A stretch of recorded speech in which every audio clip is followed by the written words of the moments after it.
우리 민족의 최대 명절 중에 하나인 추석 연휴가 이어지고 있습니다. 명절이 되면 사람들은 고향을 찾죠. 지난 주간에도 또 우리 많은 자녀와 친척들이 또 우리 고향을 찾은 줄 믿습니다. 명절 되면 이렇게 고향을 찾는데 특별히 또 명절이 아니더라도 모든 인간은 언제나 고향을 그리워하고 또 가고 싶어 하지 않나 생각해 봅니다.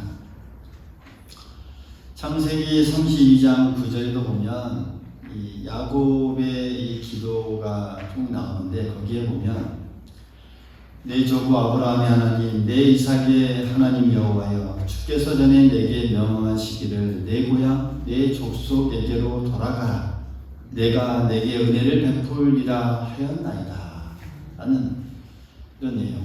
그러니까 고향으로 돌아가고픈 이 야곱의 이 간절한 바람이 여기에 보면 묻어나오고 있습니다.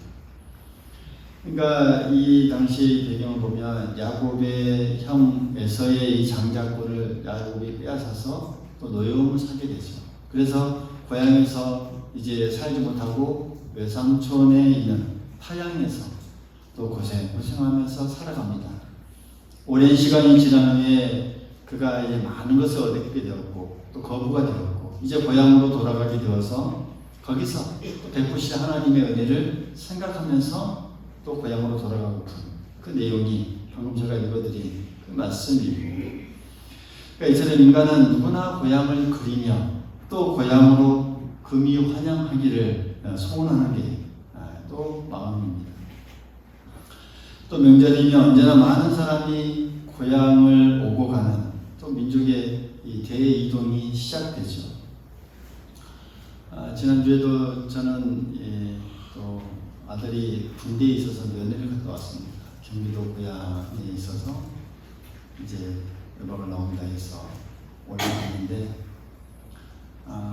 올라가다 보니까 참 이 고속도로가 아주 절반이 극명하게 갈리더군요. 내려오는 길은 그냥 우리나라에 있는 차 없는 차 다 모아놓은 것처럼 가득 차 있고 또 올라가는 쪽은 또 텅텅 비어 있어서 물론 올라가는 길은 편하게 올라갔지만 이 내려오는 길은 꽉 차 있는 그런 모습을 볼 수가 있었습니다. 정말로 이 민족의 대이동이구나 이것을 좀 생각할 수 있었는데, 사실 생각해 보면 이 이스라엘의 출애굽을 우리가 생각하면 이 이스라엘의 출애굽이야말로 이 고향을 찾아가는 민족의 대이동이었습니다. 그러니까 세상을 상징하는 그 애굽에서 이제는 젖과 꿀이 흐르는 그 가나안 복지, 하나님께서 약속하신 그 고향, 그러니까 진정한 고향, 그 가나안 땅에 나아가는데 성경을 보면 장정만 이 60만 명이라고 했습니다. 그러니까 여자 아이들 다 하면 우리가 추정하기로 200만이 넘는 그 민족의 대이동이었죠. 어디를 찾아가는? 고향을 찾아가는. 가나안이 영적 고향이었습니다. 오늘 우리의 이 인생도 이렇게 보면 참된 고향을 향해 가는 것과 같다라고 한번 생각해 볼 수가 있지 않을까. 그런 의미에서 오늘 우리가 어디를 향해 가야 하고 또 우리도 참된 고향을 향해 가는 우리의 인생 기름을 우리가 깊이 깨달았으면 참 좋겠습니다. 사랑하는 성도 여러분, 우리의 이 참된 고향이 어디일까?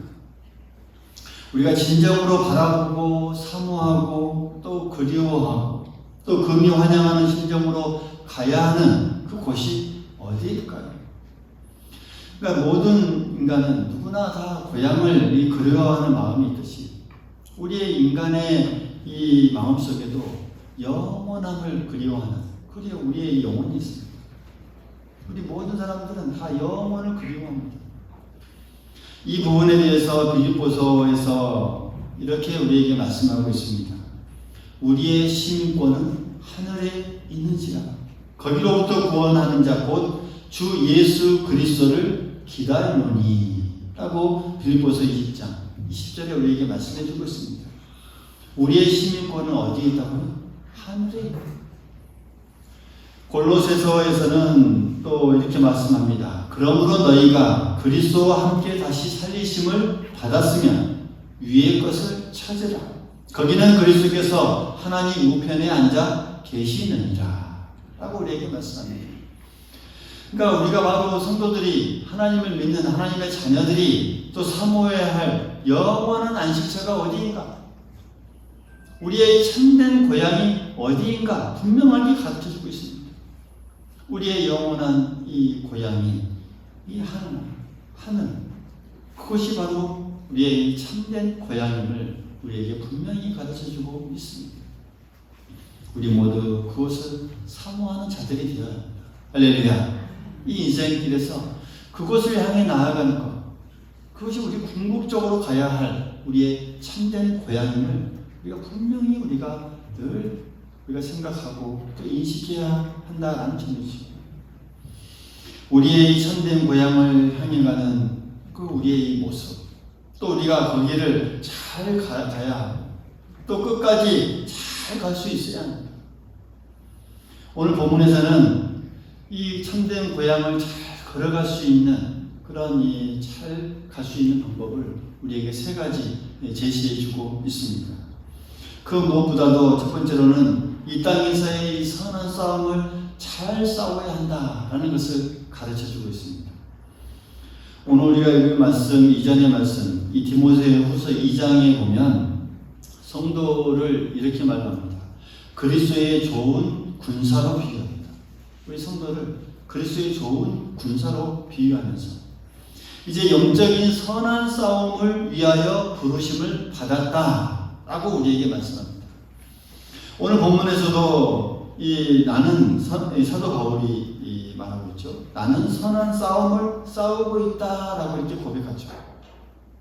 그러니까 과거 예수 그리스도를 대적하며 싸웠던 그가 이제는 선한 것을 위하여 싸우는 자가 되었다 이렇게 고백하고 있습니다.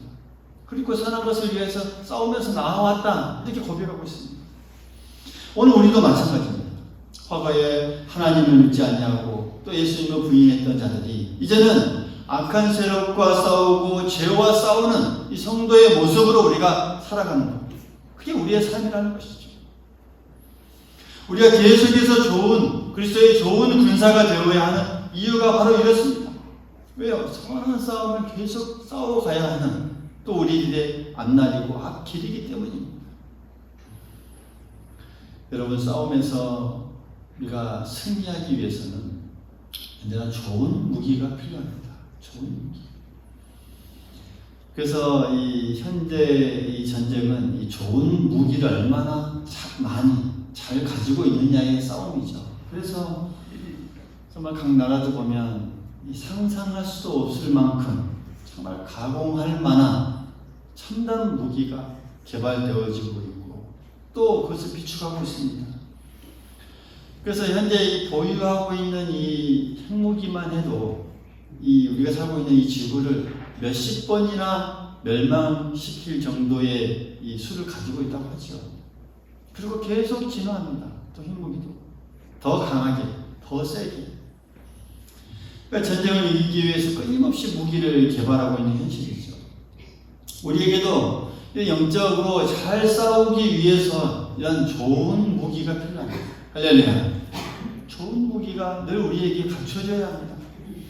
그런데 우리가 싸우는 것은 눈에 보이는 것이 아니라 눈에 볼 수 없는 이 영적인 것과 싸우는 것이죠.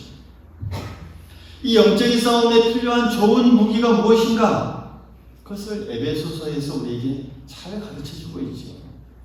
에베소서 6장에 보면 하나님의 전신갑주를 입으라 말씀합니다.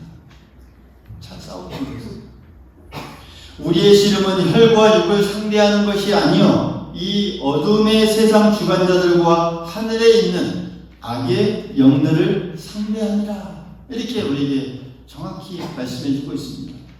그러니까 믿음의 선한 싸움을 싸우기 위해서는 하나님의 전신 갑주를 잘 완비해야 한다는 것을 가르쳐줍니다. 그러면서 진리로 허리띠를 띠고 의의 호신경을 붙이고 평안의 복음이 준비한 것으로 신을 신고 구원의 투구를 쓰고 한 손에는 믿음의 방패를 또 한 손에는 성령의 검, 그러니까 하나님의 이 말씀을 가지는 것이다 하고 우리에게 거기서 가르쳐주고 있습니다. 이 하나님의 말씀, 하나님의 말씀이 이 땅에서 우리가 선한 싸움을 싸우기 위한 좋은 무기라는 것을 잘 가르쳐주고 있습니다. 또 고린도후서 10장 4절에서 보면 우리의 싸우는 무기는 육신에 속하는 것이 아니에요. 오직 어떤 견고한 진도 무너뜨리는 하나님의 능력이다라고 우리에게 가르쳐줍니다. 그 하나님의 능력이 바로 하나님의 말씀을 의미합니다. 오늘 우리가 이 땅을 살아가면서 우리의 육신을 위해서는 정말 많은 것을 대비하고 또 우리 육신을 또 싸우기 위해서 많은 것을 우리가 또 거기에 소모하기도 합니다. 그것이 많은 시간과 물질을 들여서. 그렇지만 우리의 영적 싸움을 위해서는 우리가 너무 소홀히 하지 않는가. 우리가 곰곰이 우리의 자신을 뒤돌아볼 수 있기를 간절히 소망하겠습니다. 선한 싸움을 해 나아가는 우리의 모습, 또 우리의 길입니다. 우리의 선한 싸움에서는 이 하나님의 능력을 잊지 않고는 승리할 수가 없습니다. 승리하지 못하고 우리가 패배한다면요, 우리의 이 참된 고향을 향해 갈 수가 없다는 사실이죠. 패배해버립니다. 하나님의 거룩한 보좌 앞에 구주 되신 예수님께서 계신 그 참된 고향을 향해 가는 자, 바로 우리의 모습. 이 믿음의 선한 싸움에서 날마다 승리해야 된다라는 사실, 우리가 깊이 깨달을 수 있기를 간절히 소망하겠습니다. 그리고 우리의 달려갈 길을 달려야 합니다. 할렐루야. 달려야 할 길을 달려야 합니다. 달려야 할 길이라고 하는 우리의 이 앞날에 예비된 길이 있다는 것이죠. 마땅히 가야 할 길이 있다는 것이죠. 이 사도 바울은 복음을 전하는 길과 또 자기의 이 달려갈 길을 다 달려간 이 성도의 본이 된 사람입니다. 그래서 자기의 달려갈 길을 잘 달려간 우리의 본을 잘 보여주고 있습니다. 오늘 본문에서 보면 나의 달려갈 길을 마치고 라고 고백합니다. 나의 달려갈 길을 알았다는 것이고 또 그것을 잘 마쳤다는 의미입니다. 선한 싸움과 함께 달려갈 길이 있다는 것을 또 동시에 우리에게 가르쳐주기도 합니다. 이 사도 바울이 달려가야 할 길에 대해서 사도행전 20장 24절을 보면 그는 이렇게 고백합니다. 내가 달려갈 길과 주 예수께 받은 사명 곧 하나님의 은혜의 복음 증언하는 일을 마치려 하면은 나의 생명조차 조금도 귀한 것으로 여기지 아니하노라. 이렇게 고백합니다. 그러니까 사도 바울에게 있어서 이방인 구원을 위한 이 사도로 택함을 받았고 또 복음을 증언하는 일이 그가 달려갈 길이었습니다. 그 길을 그는 잘 마쳤다라고 이렇게 고백하고 있는 것이죠. 마찬가지로 오늘 우리에게도 마찬가지입니다. 우리가 달려가야 할 길이 있다는 것이죠. 그 우리 인생들, 여러분 각자에게 다 달려갈 길이 있다는 것이죠. 성도는 예수 그리스도를 믿는 순간부터 이제 그 길은 하나님께 받은 사명으로 사는 자들입니다. 할렐루야. 믿습니까? 우리가 예수를 믿는 그 순간부터 이제는 우리는 하나님의 부르심을 받은 자로서 하나님의 이 사명을 받은 자로서 사는 사람들입니다. 성도의 삶은 곧 복음이고 복음 증언의 시작입니다. 할렐루야. 우리의 삶은 곧 복음입니다. 또 복음을 증거하는 그 시작이 바로 우리의 삶으로부터 시작됩니다. 따라서 오늘 우리가 이 달려가야 할 길은 어디일까요? 무엇일까요? 오늘 우리에게 각자에게 주어진 그 모든 삶 그 자체를 의미하기도 한다라는 것, 우리가 깊이 깨달을 수 있기를 간절히 소망하겠습니다. 우리의 삶입니다. 우리가 살아가는 길입니다. 하나님께서 맡겨주신 모든 삶의 자리입니다. 각자에게 이 맡겨주신 주어진 이 삶을 잘 감당하는 데서부터 우리가 이 달려가야 할 길이 시작된다라는 사실입니다. 우리의 한 또 가정의 이 부모로서 또 우리가 또 자녀로서 또 우리가 이 어떤 삶을 누려 나아가는 그 모든 삶의 곳곳에서 또 직장인은 직장인으로서 또 사업하는 자들은 사업하는 자로서 주부로서 우리의 삶의 이 자리에서 그리스도인답게 최선을 다해야 하는 그런 삶, 거기서 또 우리의 달려가야 할 길이 시작된다는 점이죠. 그러한 생활을 통해서 하나님의 영광이 나타나고 또 그러한 우리의 삶을 통해서 하나님의 이름이 거룩히 여김을 받게 된다면 곧 우리의 이 달려갈 길을 잘 달려가는 그리스도인이 되고 성도가 된다는 사실 우리가 깊이 깨달을 수 있기를 간절히 소망하겠습니다. 비록 세상이 악해지고 또 죄가 가득한 그런 세상으로 늘 변해간다 할지라도 이 세상의 빛과 소금인 우리 그리스도인들은 이 하나님께서 주신 이 삶의 자리를 헛되이 보내서는 안 됩니다. 책임감 있게 충실하게 그곳에서부터 우리의 이 시작점 그리스도인으로서의 달려갈 길이 시작된다는 사실을 늘 기억해야 한다는 것 참 중요합니다. 그러면서 우리가 끊임없는 입술로 또 그리스도를 증언하고 또 우리의 맡겨주신 일들을 정직하게 성실하게 맡은 책임을 다하는 그러한 삶이야말로 나의 달려갈 길을 잘 마치는 그 예수님께 받은 사명임을 우리 모두 기억할 수 있기를 간절히 소망하겠습니다. 또한 마지막으로 믿음을 지켜야 함을 우리에게 말씀합니다. 우리의 참된 고향을 향해 가는 자들로서 우리의 이 그 인생길 가운데 믿음을 잘 지켜야 한다라는 것 오늘 이 말씀을 통해서 우리에게 일러주고 있습니다. 믿음을 잘 지켰다. 오늘 이 7절에 보면 사도 바울이 이렇게 고백합니다. 사도 바울이 이 지금 이 말을 한 때는 아주 노인, 그러니까 거의 하나님의 곁에 가기 전에 아주 인생을 다 살고 노인이 된 때, 그때 지금 고백하고 있는 모습이거든요. 그러면서 그는 믿음을 잘 지켰다 이렇게 고백하고 있습니다. 그때야 비로소 자기를 위한 의의 면류관이 예비되었고 또 의로우신 재판장이 그날에 주실 것임을 이렇게 확신하고 있습니다. 믿음을 잘 지키는 그때에 자기에게 주어진 의의 면류관 또 하나님께서 주신 모든 은혜의 순간들을 확신하고 있는 것이죠. 아무리 달려갈 길을 잘 달려가고 믿음의 선한 싸움을 잘 싸웠다 할지라도 여러분 끝까지 믿음을 이렇게 지키지 못하면 참된 고향인 하늘나라를 우리가 유업을 받지 못한다는 점을 우리가 기억해야 합니다. 그렇게 되면 우리가 아무리 의의 면류관이 예비되어 있다 해도 우리에게는 아무 소용이 없는 것과 같은 것이죠. 끝까지 믿음을 지킨다는 것 참 중요하고 또 우리가 끝까지 믿음을 잘 유지하고 지킨다는 것 그것이 바로 우리의 승리의 끝을 우리에게 주어진다는 사실을 우리가 꼭 기억해야 하겠습니다. 요한계시록 3장에 보면 사도 요한이 밤모섬에서 하나님의 계시를 받아서 여러 교회를 향해서 예언하고 또 말씀하는 장면이 나옵니다. 이 3장에 보면 빌라델비아 이 교회를 대해서 말씀하는 장면이 나오는데 거기에 보면 내가 작은 능력을 가지고서도 내 말을 지키며 내 이름을 배반하지 아니하였노라. 내가 나의 인내의 말씀을 지켰은즉 내가 또한 너를 지켜 시험의 때를 면하게 하리라 라고 이렇게 말씀해 줍니다.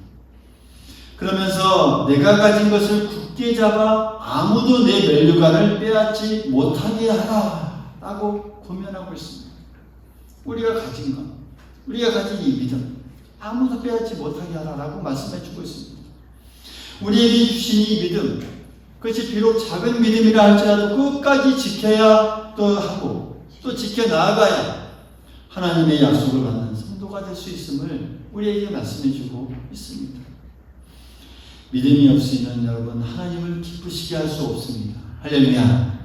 그 믿음을 우리가 굳게 부여잡고 잘 지키는 자가 될 수 있기를 간절히 소망하겠습니다. 끝까지 지키는 자가 신앙의 승리자가 됩니다. 할렐루야. 사랑하는 성도 여러분, 그리스도의 인의 이 참된 고향은 이 땅에 우리 육신에 속한 것이 아니고 하나님의 거룩한 보좌 앞에 구주 되신 예수님이 계시고 영원한 저 하늘 나라입니다. 믿습니까? 그것이 우리의 이 가야 할 참된 고향입니다. 이 참된 고향을 향해 가는 길, 그러나 결코 또 쉽지 않는 길이기도 합니다. 이 땅에서 언제나 선한 싸움에서 승리해야 하고 또 우리에게 맡겨진 그 길을 잘 달려가야 하고 또 험한 세상에서 또 믿음을 잘 지키는 것만이 참된 고향을 우리가 갈 수 있고 또 만날 수 있다라는 사실 우리가 늘 기억할 수 있기를 간절히 소망하겠습니다. 참된 고향에는 그곳에는 의의 멸류관 또 생명의 멸류관이 우리에게 예비되어 있습니다. 오늘 말씀에서처럼 아직도 우리가 이 참된 고향을 알지 못하고 또 찾지 못하고 그 길을 향해 걸어가지 못하는 우리의 가족과 이웃들이 있습니다. 또 우리가 이 명절 연휴 기간을 지내면서 정말 그들에게도 이 하늘나라가 우리의 참된 고향임을 잘 알려줄 수 있는 우리 모두가 될 수 있기를 간절히 소망하겠습니다. 그래서 우리 사랑하는 가족과 우리 친척, 우리 이웃들이 그곳에서 함께 영원한 복을 받아 함께 누릴 수 있는 자들이 될 수 있도록 우리가 도움을 주고 또 힘써야 하는 게 또 우리의 사명이지 않나 생각해 봅니다. 오늘 선한 싸움을 싸우고 달려갈 길을 가며 또 믿음을 잘 지키며 참된 고향을 향해 가는 우리 모두에게 하나님의 긍휼과 복이 넘칠 수 있기를 간절히 소망하겠습니다. 참된 고향을 향해 힘껏 걸어갈 수 있기를 간절히 소망하겠습니다. 힘있게 달려갈 수 있기를 바라겠습니다. 모든 싸움에서 승리하며 또 그날에 주실 이 놀라운 영광의 날을 기억하면서 한 걸음 한 걸음 이 땅에서 승리하며 나아가는 우리 모두가 될 수 있기를 간절히 소망하겠습니다.